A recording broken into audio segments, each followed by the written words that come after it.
Plus two commerce student, आज हम accounts में आपके साथ करने जा रहे हैं। ये हमारा सीबीएसई बोर्ड में 22 मार्क्स का चैप्टर है।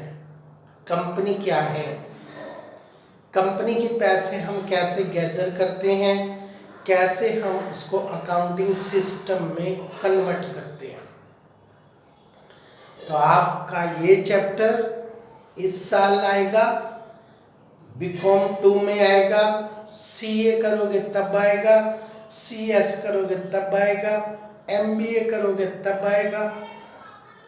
जब जब आप अकाउंट्स पढ़ोगे तब तब आपको इस चैप्टर की जरूरत पड़ेगी। पार्टनरशिप और कंपनी दोनों ही ऐसे चैप्टर हैं जो आपके अकाउंट्स में फॉरएवर चलते हैं। तो कंपनी के बारे में आज हम सीखते हैं। Company is an artificial person created by law. हमें जन्म भगवान ने दिया है, ईश्वर ने दिया है। हमें नेचुरल पर्सनल अकाउंट कहते हैं, परंतु कंपनी को जन्म कोर्ट ने दिया है, हमारे एक्ट ने दिया है। परंतु कंपनी के अधिकार वही हैं जो हमारे हैं। हमारे साथ अगर कोई गलत व्यवहार करता है तो हम उस व्यक्ति के ऊपर केस डाल सकते हैं। इसी प्रकार से अगर कोई व्यक्ति कंपनी के साथ गलत व्यवहार करता है तो वो व्यक्ति के ऊपर कंपनी केस डाल सकती है।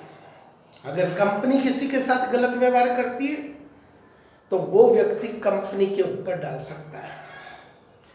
तो कंपनी को कोर्ट ने उसी तरह से राइट दिए हैं जिस तरह से आप और हमको अधिकार दिए। इसलिए हम इसे भी एक व्यक्ति कहते हैं, परंतु इसका हमारी तरह से हाथ पांव नहीं होता। ये सांस नहीं ले सकती। इसकी तरफ से सारे काम कौन करता है? Board of directors, general manager, CEO. वो उसके दिमाग का काम करते हैं, उसके हाथ का पांव का काम करते हैं। तो इसलिए ये एक आर्टिफिशियल पर्सनल अकाउंट है।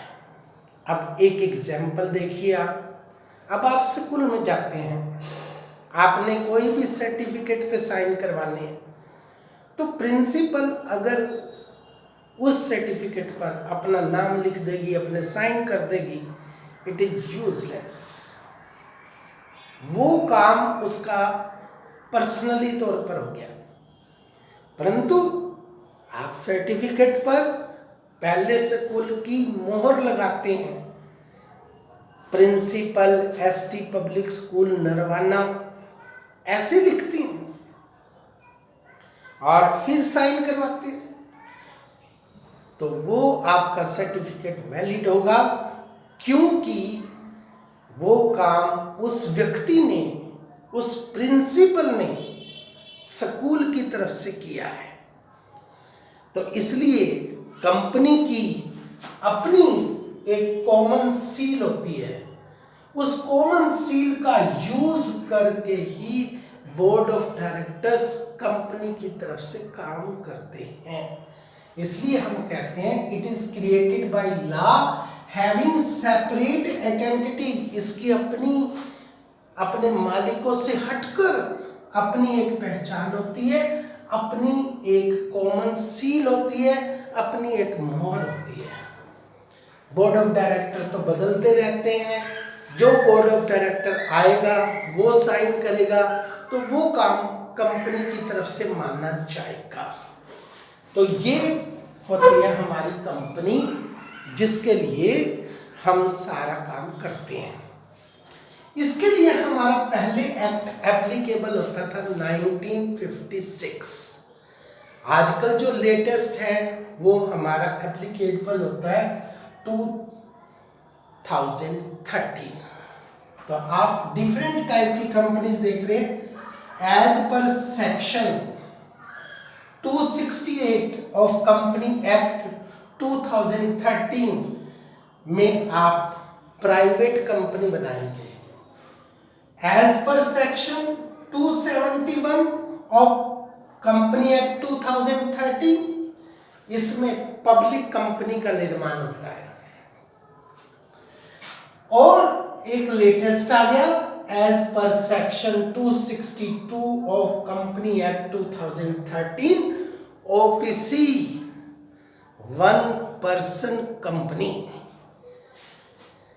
ये हमारी 3 टाइप की कंपनीज होती हैं, एक प्राइवेट कंपनी, एक 1 पर्सन कंपनी और एक पब्लिक कंपनी।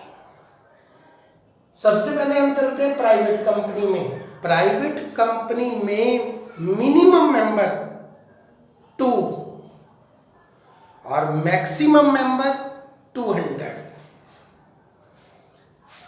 पब्लिक कंपनी में मिनिमम मेंबर 7 और मैक्सिमम मेंबर नो लिमिट।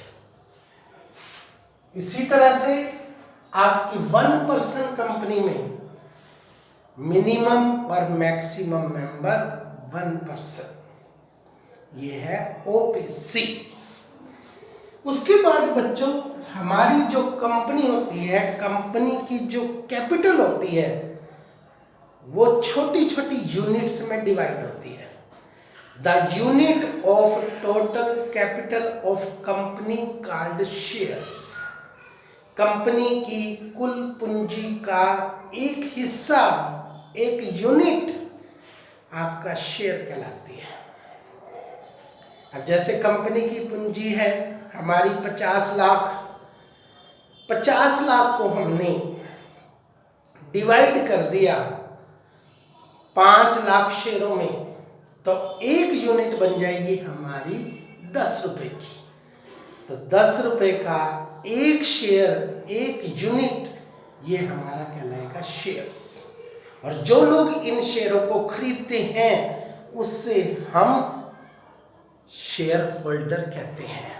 2 प्रकार के शेयर्स होते हैं, एक हमारे इक्विटी शेयर, एक हमारे प्रेफरेंशियल शेयर।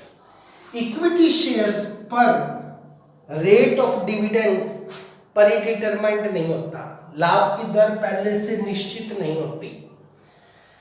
और जो हमारे प्रेफरेंशियल शेयर्स होते हैं उन पर डिविडेंड की रेट पहले से डिसाइडेड होती है और कंपनी प्रॉफिट होने पर उसी रेट से उनको डिविडेंड देती है। कंपनी का जब समापन होता है, लिक्विडेशन होता है, तो प्रेफरेंशियल शेयर होल्डर को अपनी पेमेंट लेने का पहला राइट होता है, इक्विटी को सबसे बाद में। और इक्विटी वालों पर लाभ मिलेगा नहीं मिलेगा, किस रेट से मिलेगा, ये पहले से डिसाइडेड नहीं है। अब आती है अगली बात, इक्विटी शेयर होल्डर को वोट डालने का राइट है, मीटिंग अटेंड करने का राइट है। बोर्ड ऑफ डायरेक्टर्स में जब डायरेक्टर इलेक्ट होंगे तो वो इक्विटी शेयर होल्डर्स में से होंगे। प्रेफरेंशियल शेयर होल्डर से ये अधिकार छीन लिए, उनको ना तो वोट डालने का राइट है, ना मीटिंग अटेंड करने का राइट है, ना बोर्ड ऑफ डायरेक्टर्स के लिए इलेक्शन लड़ने का राइट है। ये अधिकार उनके पास नहीं है। परंतु प्रॉफिट के केस में जैसे ही प्रॉफिट होगा सबसे पहले प्रेफरेंशियल शेयर को दिया जाएगा। जब कंपनी का लिक्विडेशन होगा सबसे पहले उनकी पेमेंट होगी। अब बच्चों इस चार्ट के अंदर आपको हमने प्रेफरेंशियल शेयर्स की डिफरेंट टाइप्स बताई हैं। ये आप टाइप लिखें, cumulative preferential shares, non cumulative preferential shares, participating preferential shares, non participating preferential shares, redeemable preferential share, irredeemable preferential share, convertible preferential share, non convertible preferential share. ये हमारे preferential shares के types होते हैं। और हम आपको फिर इसी तरह से कंपनी के बारे में सारी बातें बताएंगे और इसका अकाउंटिंग ट्रांजैक्शन समझाएंगे। यही चीज आपने +1 में बिजनेस स्टडी में पढ़ी है। बिजनेस स्टडी की बुक आप +1 की उठाइए या इस साल की अकाउंट्स की बुक उठाइए, इसकी थ्योरी को आप अच्छी तरह से समझें, क्योंकि अब की बार आपने वही बिजनेस स्टडी वाली थ्योरी अकाउंट्स में एप्लीकेबल करनी है।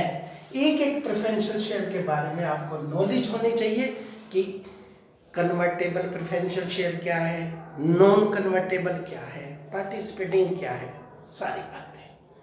That's all.